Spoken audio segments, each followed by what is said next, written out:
எல்லாருக்கும் வணக்கம். நான் உங்கள் கணேஷ் காந்தி. இப்போ டைம் பார்த்தீங்கன்னா 2:28 PM, டேட் வந்து 4th March 2024. ஸோ மார்க்கெட் நம்ம நாளைக்கு மார்க்கெட் எப்படி இருக்க போகுது அப்படிங்கிறத பார்த்தலாம். முடிஞ்சால் இது 3:30க்குள்ளே நான் அப்லோட் பண்ண பார்க்குறேன். மார்க்கெட்டை பொறுத்த வரைக்கும் இந்த 22361க்கு கீழே இறங்கலை, மார்க்கெட் சஸ்டெயின் பண்ணிகிட்டே இருக்காங்க. நாளைக்கு ஒரு கேப் அப் இருக்கும் அப்படிங்கிறது என்னோட எதிர்பார்ப்பு. அப்படி கேப் அப் இல்லை அப்படின்னா இந்த ஸ்பாட்லேயே ஓப்பன் பண்ணிவிட்டு அதுக்கப்புறம் கொஞ்சம் கொஞ்சமாக மேலே மூவ் பண்ணலாம். ஓகேங்களா? ஸோ நமக்கு புட் ஆப்ஷன் அப்படிங்கிறது இந்த 22,360க்கு கீழே வந்தால் மட்டும்தான் புட் ஆப்ஷன்ஸ் எடுக்க முடியும். அது வரையும் நீங்கள் இங்கே எந்த ஸ்பாட்டில் வேணும்னாலும் கால் ஆப்ஷன்ஸ் எடுத்துக்கலாம். ஓகே, 22,450 அப்படிங்கிறத பிரேக் பண்ணுச்சுன்னா நமக்கு 22,500 ஈஸியாக ஹிட் பண்ணிடும். அதுக்கப்புறம் நியூ சப்போர்ட் வந்துடும். ஸோ இந்த இடத்த அப்படியே எடுத்துகிட்டு வந்து இந்த ஸ்பாட்டில் வச்சுக்கலாம். ஓகேங்களா? ஸோ அந்த மாதிரி நமக்கு நிஃப்டியோட மூவ்மெண்ட்ஸ் கிடைக்கும். பேங்க் நிஃப்டியும் அதே மாதிரி தான் நமக்கு ஸ்ட்ராங்காக இருக்குது. ஆனால் இன்னைக்கு மார்க்கெட் ரன் ஆகலை அப்படிங்கிறதுனால நமக்கு மூவ்மெண்ட்ஸ் கொடுக்க முடியல. லெவல்ஸ் எடுக்கிறது ரொம்ப டஃப்பாக இருக்குது. ஏன்னா ப்ரீமியம் மட்டும் ப்ரைஸ் விலை குறைஞ்சிக்கிட்டே வருதுன்றதுனால ட்ரேட் பண்ண கஷ்டமாக இருந்தது. ஸோ அதனால் நான் கொஞ்சம் வெயிட் பண்ணுங்கள் அப்படிங்கிற மாதிரி எதிர்பார்க்குறேன். நாளைக்கு வந்து ஃபினான்ஸ் நிஃப்டி 0 இருக்குது. ஸோ அதுவும் நம்ம வேணும்னா நீங்கள் கால் ஆப்ஷன்ஸ் எடுத்துக்கலாம். இன்னைக்கு வாங்கிட்டு நாளைக்கு விற்கிற மாதிரி பிடிஎஸ்டி டைப்பில் எடுத்துக்கலாம். பேங்க் நிஃப்டி அதே மாதிரி நாளைக்கு 47,600 கிராஸ் பண்ணிச்சுன்னா கால் ஆப்ஷன்ஸ் எடுக்கணும். இல்லைனா எவ்வளோக்கு எவ்வளோ கீழே வராங்களோ கீழே வந்த பிறகு கால் ஆப்ஷன்ஸ் எடுத்துக்கிற மாதிரி இருக்கும். ஓகேங்களா? ஸோ வேறு எதுவும் இங்கே நம்ம இந்த வாரம் இன்னைக்கு மூமெண்ட்ஸை வச்சு நம்ம பேசுகிறதுக்கு ஒன்றும் இல்லை. ஸோ யூஎஸ் மார்க்கெட் பார்த்தீங்கன்னா இன்னைக்கு ஒரு கரெக்ஷன்ஸ் இருக்கும். ஸோ கரெக்ஷன்ஸ் அதாவது டவுனில் கொடுத்துட்டு அதுக்கப்புறம் தான் மேலே எடுத்துகிட்டு போவாங்க. ஸோ டவுனில் கொடுத்துட்டு மேலே போவாங்க இல்லைங்களா?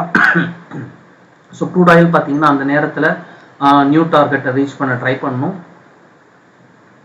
ஆல்மோஸ்ட் ஒரு 6,675 அந்த ரேஞ்ச் ஹிட் பண்ணிட்டு மறுபடியும் கீழே வருவாங்க. ஓகேங்களா? ஸ்லோவாக கீழே இறங்குவாங்க. ஆனால் க்ரூட் ஆயில் எடுக்க வேண்டாம். ஏன்னா நமக்கு அந்த யூஎஸ் மார்க்கெட்டோட கம்பேரிசன் பண்ண சொல்ல ஓவர்டைம் ஹெவியாக இருக்கும் அப்படிங்கிறதுனால. ஸோ ஃபர்ஸ்ட் ஆஃபில் இவங்க என்ன பண்ணுவாங்கன்னா நிஃப்டியை பொறுத்த வரைக்கும் யூஎஸ் மார்க்கெட்டை பொறுத்த வரைக்கும் ரெட்டில் ஓப்பன் பண்ணிட்டு க்ரீனில் க்ளோஸ் பண்ணுறது அவங்க பிளானாக செட் பண்ணியிருப்பாங்க. இல்லைன்னா இன்னைக்கு நடக்கிற மாதிரி லோ நிறுத்திடுவாங்க, 0 மூமெண்ட்ஸில் பண்ணுவாங்க.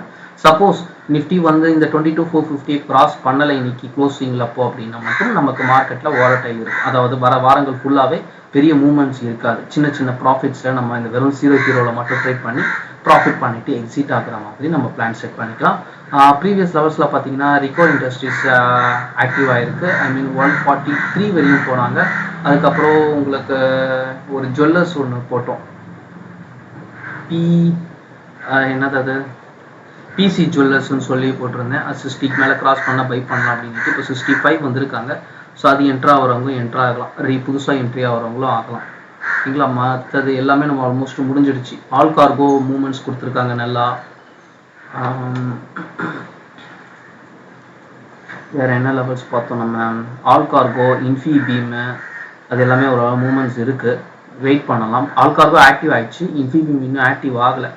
I hope so. Okay, Infibeam நான் இன்னும் வாட்ச் பண்ணேன். Let's see, wait. Infibeam இன்னும் ஆக்டிவ் ஆகலை. ஸோ அவங்க அந்த 36.5 37.5 நம்ம எதோ பிளான் பண்ணோம். ஸோ அந்த 37 கிராஸ் பண்ண பிறகு தான் பை பண்ணுறதா பிளான் பண்ணியிருந்தோம். அது இன்னும் ஆக்டிவ் ஆகலை. ஆல் கார்கோ மட்டும் ஆக்டிவ் ஆச்சு. அதுக்கப்புறம் கேவிபி ரன்னிங்கில் இருக்குது, எஸ்பிசிஎல் ரன்னிங் இருக்குது, எல்டி மைண்ட்ரே நம்ம சொல்லிட்டோம் ஆல்ரெடி என்ன பண்ணணும்னுட்டு. ரிகோ வேணும்னா இப்போது ரீஇன்வெஸ்ட் பண்ணாதீங்க. ஆக்சுவலி வச்சிருக்கீங்கன்னா ட்ரை ஸ்டாப் லாஸ் ஒரு 120 அந்த இல்லை 115 அந்த ரேஞ்ச் வச்சுட்டு அதுக்கப்புறமா ரன் பண்ணுறது நல்லது. ஓகேங்களா? வேறு ஏதாவது டவுட்ஸ் இருந்தால் கீழே கமெண்ட்ஸில் போஸ்ட் பண்ணுங்கள். மற்ற நெக்ஸ்ட் வீடியோவில் பார்க்கலாம். Thank you, take care.